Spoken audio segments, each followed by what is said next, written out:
Welcome to Sumathi சமையலறை. இன்னைக்கு என்னோட சமையலில் நான் கும்பகோணம் ஸ்பெஷல் கும்பகோணம் கடப்பா தான் செஞ்சு காட்ட போகிறேன். அதுக்கு பாருங்கள், நான் 100 கிராம் பாசிப்பருப்பு எடுத்து நல்லா கழுவி எடுத்து வச்சுருக்கிறேன். இதை வேக வச்சிடலாம் வாங்க. நடுப்பத்தை வச்சு மண் சட்டி வச்சுருக்கிறேன். தண்ணியுமே கொதிச்சிருச்சு. இப்போ நம்ம கழுவி வச்சுருக்கிற பாசிப்பருப்பு எடுத்துருக்கலாம்.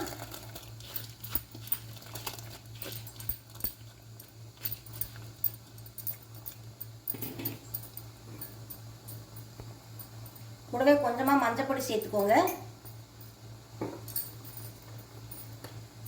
லைட்டாக விளக்கெண்ணெய் கொஞ்சம் ஊற்றிக்கோங்க.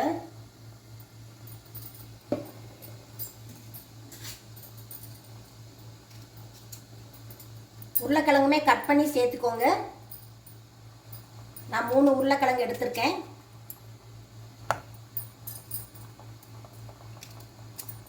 பருப்பு வேகிற இந்த டயத்துலேயே நமக்கு உருளைக்கிழங்குமே நல்லா வெந்து வந்துடும். பருப்பு நல்லா வேகட்டும். இதுக்கு ஒரு தேங்காய் பேஸ்ட் அரைக்கணும். வாங்க அரைச்சிடலாம். நான் 1/2 மூடி தேங்காய் எடுத்து வச்சிருக்கிறேன். காரத்துக்கு பச்சை மிளகாய் 5 எடுத்து வச்சிருக்கிறேன். இது காரம் பச்சை மிளகாய் மட்டும்தான், நீங்கள் பார்த்து வச்சுக்கோங்க. 1/2 ஸ்பூன் சோம்பு எடுத்திருக்கேன்.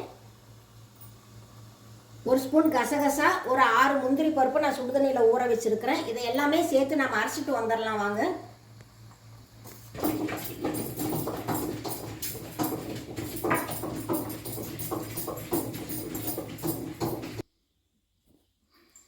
பருப்பு நல்லா வெந்துருச்சு பாருங்க. வெந்த பருப்பை நல்லா நான் மசிச்சு வச்சிருக்கிறேன். வெந்த தண்ணியும் நான் தனியாக எடுத்து வச்சிருக்கிறேன். தேங்காய் பேஸ்ட்டுமே நான் அரைச்சிட்டு வந்துட்டேன். இப்போ வாங்க கடப்பா தாளிச்சு விட்டுறலாம். நான் கடாய் வச்சு கடலை எண்ணெய் தான் ஊற்றிருக்கேன். ஆயிலும் நல்லா காஞ்சிருச்சு.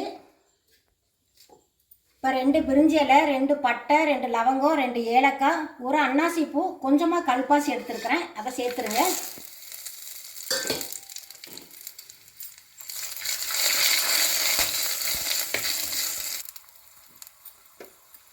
இப்போ வெங்காயம் சேர்த்துடலாம். நான் பெரிய வெங்காயம் பாருங்கள், இந்த மாதிரி நீல வாக்கில் கட் பண்ணியிருக்கிறேன்.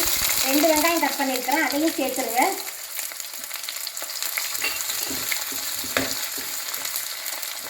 கூடவே 2 பச்சை மிளகாய் கீறி வச்சுருக்கிறேன். அதையும் சேர்த்துருங்க.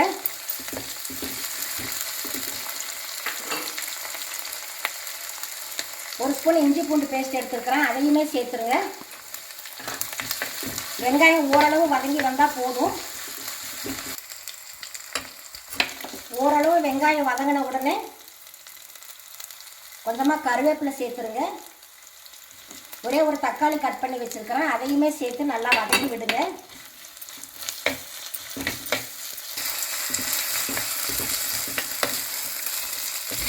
வெங்காயம் எந்த அளவு வதங்கி வந்தால் போதும். இப்போ நாம் உருளைக்கிழங்கு சேர்த்துடலாம்.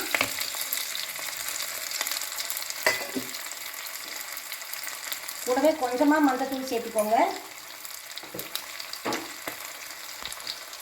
தேவையான அளவு உப்பு. கொஞ்ச நேரம் உருளைக்கிழங்கு இதுலேயே நல்லா வதக்கி விடுங்க.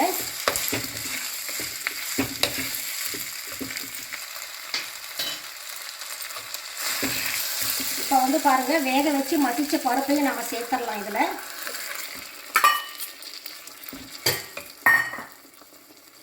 தேங்காய் பேஸ்ட் அரைச்சிருந்தோம் இல்லையா, அதையுமே இதில் சேர்த்துருங்க.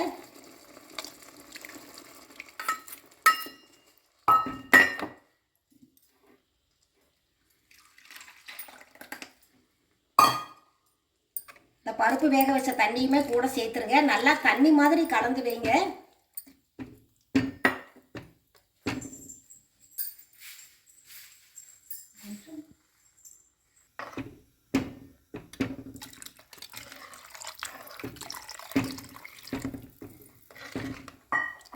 நல்லா தண்ணி மாதிரியே கலந்து வைங்க. இப்போ நல்லா கொதிச்சு அந்த பச்சை வாசனையெல்லாம் போனதுக்கப்புறமா நாம் இறக்கிடலாம். நல்லா கொதிச்சு வரட்டும். கடப்பா நல்லா கொதிக்குது பாருங்க. இந்த ஸ்டேஜில் நீங்கள் உப்பெல்லாம் செக் பண்ணி பார்த்துக்கோங்க. கம்மியாக இருந்ததுன்னா சேர்த்துக்கோங்க. கடப்பா நல்லா கொதிச்சு ரெடி ஆயிடுச்சு பாருங்கள். பச்சை வாசனை எல்லாமே போயிடுச்சு. நான் இட்லிக்கு தான் செஞ்சுருக்கிறேன். அதனால் நான் தண்ணி மாதிரி இறக்குறேன்னா, இது இட்லி, தோசை, சப்பாத்தி, பூரி, இடியாப்பம், ஆப்பம் எல்லாத்துக்குமே சூப்பராக இருக்கும். நீங்கள் இட்லி தோசைக்கு பண்ணுறதா இருந்தால் கொஞ்சம் தண்ணி மாதிரி இறக்கிக்கோங்க. பூரி சப்பாத்திக்கு பண்ணுறதா இருந்தால் கொஞ்சம் திக்னஸாக பண்ணிடுங்க. இப்போ மல்லித்தலை தூவிட்டு அடுப்பை ஆஃப் பண்ணிடலாம். இப்போ வேறு ஒரு பவுலுக்கு மாற்றிட்டு உங்களுக்கு நான் காட்டுறேன். கும்பகோணம் கடப்பா சூப்பராக ரெடி ஆயிடுச்சு பாருங்கள். நான் வந்து இட்லிக்கு தான் செஞ்சுருக்கிறேன். இது இட்லி, தோசை, பூரி, சப்பாத்தி எல்லாத்துக்குமே காம்பினேஷன் சூப்பராக இருக்கும். நீங்களும் ஒரு தடவை இந்த மாதிரி செஞ்சு சாப்பிட்டு பாருங்கள். உங்களை நான் மறுபடியும் அடுத்த வீடியோவில் சந்திக்கிறேன். தேங்க்யூ.